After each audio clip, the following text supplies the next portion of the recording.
नमस्कार दोस्तों, मैं डॉक्टर पवन वासनीवाल आपका स्वागत करता हूं, वेलकम करता हूं। दोस्तों, कभी आपने ब्लड प्रेशर चेक किया है क्या?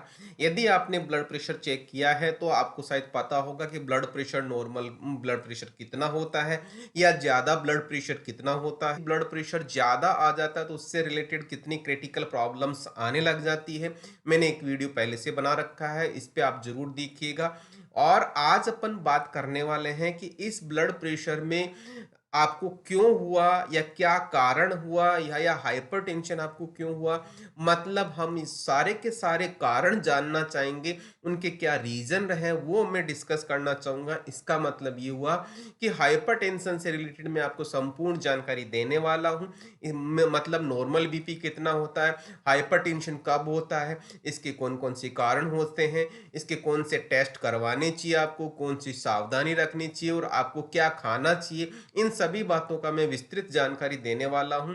दोस्तों, आगे बढ़ने से पहले मैं जरूर बोलूंगा, यदि आपने चैनल को सब्सक्राइब नहीं किया हुआ, चैनल को सब्सक्राइब कर लें, बेल आइकन को इनेबल कर लें। ना हो सकता है इस चैनल को और इन वीडियोज को आप अपने दोस्तों को, फैमिली मेंबर्स को और अपने रिलेटिव्स को जितना हो सकता है शेयर करें, ताकि उनको भी संपूर्ण जानकारी मिल सके और वो अपनी हेल्थ के प्रति जागरूक हो सके। दोस्तों, ये मेरा यही मोटो है, आपको हेल्थ के प्रति जागरूक करने का, ताकि आप अपने हेल्थ हेल्थ कॉन्शियस हो जाओगे। हेल्थ कॉन्शियस रहेंगे तो आपको संपूर्ण तरीके से आप अपने आप को और अपनी फैमिली को पूरी तरह से स्वस्थ रख पाएंगे।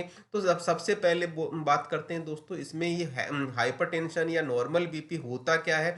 शायद आपको पता होगा, नॉर्मल बीपी 120/80 होता है, मतलब सिस्टोलिक और डायस्टोलिक वाली बात आती है। यदि एलिवेटेड की बात करें तो नॉर्मल हल्का सा एलिवेटेड, मतलब 120 से थोड़ा सा ज्यादा हो जाए, 129 तक जाता है तो हम उसको बढ़ा हुआ बीपी बोलते हैं, ब्लड प्रेशर बोलते हैं। हाई ब्लड प्रेशर कब माना जाता है दोस्तों, इसकी दो स्टेज होती है, स्टेज 1 और स्टेज 2, जो 130 से 139 तक काउंट की जाती है। और नीचे वाला 80 से 89 के बीच में हो तो वो स्टेज 1 कहलाती है ब्लड प्रेशर की। और दूसरा स्टेज 2 की बात करें तो 140 से ज्यादा और 90 से ज्यादा वो स्टेज 2 कहलाती है। और हाइपरटेंसिव क्राइसिस जिसको बोलते हैं, इमरजेंसी वाली सिचुएशन, 180 से ज्यादा और 120 से ज्यादा, मतलब ये दोनों रेंज आ गई, इससे ज्यादा होता है हाइपरटेंसिव क्राइसिस हो गया। मतलब आपको इमीडिएटली बिना देरी किए डॉक्टर से कंसल्ट करना है।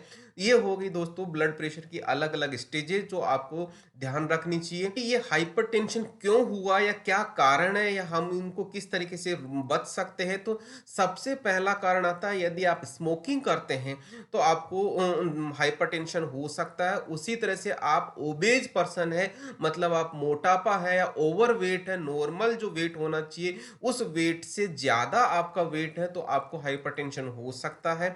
उसी तरीके से दोस्तों, आप बहुत ज्यादा फिजिकल एक्टिविटी नहीं कर रहे, मतलब लैक ऑफ फिजिकल एक्टिविटी, मतलब शारीरिक गतिविधि नहीं कर रहे, दिन में बैठे ही रहते हैं या आलसीपना रहता है, तो ये प्रॉब्लम रहती है, आपको हाइपरटेंशन होने की संभावना होती है। क्योंकि फिजिकल एक्टिविटी नहीं करेंगे तो मोटापा आएगा, मोटापा आएगा तो दोस्तों हाइपरटेंशन होने की प्रोबेबिलिटी ज्यादा होती है। सिमिलरली, यदि आप अल्कोहल का सेवन बहुत ज्यादा करते हैं तो आपको हाइपरटेंशन की प्रॉब्लम हो सकती है। अल्कोहल का सेवन एक लिमिटेड अमाउंट में रहता है तो हाइपरटेंशन नहीं होता। यदि आप ज्यादा करेंगे तो 100% प्रोबेबिलिटी रहती है कि आपको हाइपरटेंशन होगा ही होगा। यदि आप नमक ज्यादा यूज करते हैं, नमक ज्यादा यूज करने का मतलब, जब भी आपको कोई सब्जी मिली खाने के लिए, इमीडिएटली पहले से आप नमक ज्यादा यूज कर रहे हैं, या नमक वाली चीजें ज्यादा खाते हैं जैसे नमकीन या इस तरह की जो चीजें हैं, या आप जैसे अचार ज्यादा खाते हैं, तो इस तरह की जो चीजें आप ज्यादा खा रहे हैं तो आपको बॉडी में जो इनटेक है वो नमक का ज्यादा जा रहा है, और नमक के इनटेक से ज्यादा जाने से आपको हाइपरटेंशन हो सकता है। उसी तरह से यदि आपको स्ट्रेस वाली प्रॉब्लम है, मतलब तनाव ज्यादा है, तनाव तरीके अलग अलग तरीके का होता है, इमोशनल स्ट्रेस भी हो सकता है, आपका ऑफिस का तनाव भी हो सकता है, घरेलू तनाव भी हो सकता है। यदि आपको तनाव है तो 100% प्रोबेबिलिटी आपका ब्लड प्रेशर बढ़ा हुआ होगा। जब भी आप ऐसा देखेंगे और इमीडिएटली आप चेक करेंगे तो आपको समझ में आ जाएगा कि आपका ब्लड प्रेशर बढ़ा हुआ है। और ओल्डर एज में जनरली, मतलब बुढ़ापे में जनरली हाई ब्लड प्रेशर की प्रोबेबिलिटी ज्यादा रहती है। ज़रूरी नहीं है ओल्डर एज में आपको हाइपरटेंशन हो, लेकिन ये एक कारण है। यदि आप अपने हेल्थ के प्रति सजग हैं और हेल्थ के से अच्छे से आपको मेंटेन कर रहे हैं, तो ज़रूरी नहीं है कि आपको ब्लड प्रेशर हो ही। तो कहने का मतलब एक रीज़न हो सकता। उसी तरह से दोस्तों एक कारण आता है जेनेटिक रीज़न, जो आनुवांशिक होता है। मतलब ये हुआ कि आपको जैसे दादा, नाना, नानी या पेरेंट्स में यदि ब्लड प्रेशर की प्रॉब्लम है, तो जेनेटिकली बच्चों में ट्रांसफर हो जाती है और वो रीज़न होता है जिससे आपको हाइपरटेंशन हो सकता है, एक प्रोबेबिलिटी है। और उसी तरीके से यदि आपको फैमिली हिस्ट्री है, मतलब परिवार में किसी को ब्लड प्रेशर की प्रॉब्लम है, उसी तरह से इस तरह से जेनेटिक वाली चीज़ है, तो वो ये उस तरह की प्रॉब्लम है, तब भी आपको हाइपरटेंशन हो सकता है। तो इस तरह का आपको ध्यान रखना है। यदि आपको लंबे समय तक किडनी से रिलेटेड कोई प्रॉब्लम है, क्रोनिक डिजीज है, तो आपको हाइपरटेंशन हो सकता है, क्योंकि यदि किडनी प्रॉपर काम नहीं करेगी तो 100% प्रोबेबिलिटी रहती है हाइपरटेंशन होने की। उसी तरीके से दोस्तों एड्रिनल ग्लैंड और थायराइड ग्लैंड से रिलेटेड कोई प्रॉब्लम है आपको, या उससे डिजीज है, या उससे रिलेटेड कोई समस्या है, तब भी आपको हाइपरटेंशन की प्रॉब्लम हो सकती है। दोस्तों एक आता है स्लीप एपनिया।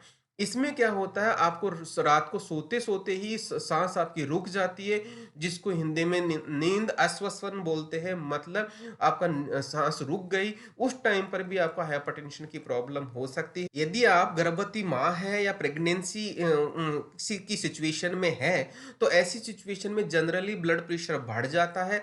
यदि आप रेगुलर ब्लड चेक करते हैं और ब्लड प्रेशर आपका बढ़ा हुआ लग रहा है, तो इमीडिएटली आपको डॉक्टर से कंसल्ट करना है, क्योंकि यदि ब्लड प्रेशर बढ़ गया तो आपकी जान को खतरा हो सकता है, बच्चे की जान को खतरा हो सकता है। तो ध्यान रहे, बिल्कुल भी आपका प्रेगनेंसी में ब्लड प्रेशर नहीं बढ़ना चाहिए, ये आपको 100% अश्योर रखना चाहिए दोस्तों। उसी तरह से जनरली जो गर्भ निरोधक गोली लेने से या बर्थ कंट्रोल पिल लेने से आपको ब्लड प्रेशर बढ़ सकता है, ये प्रोबेबिलिटी है, उसका साइड इफेक्ट है।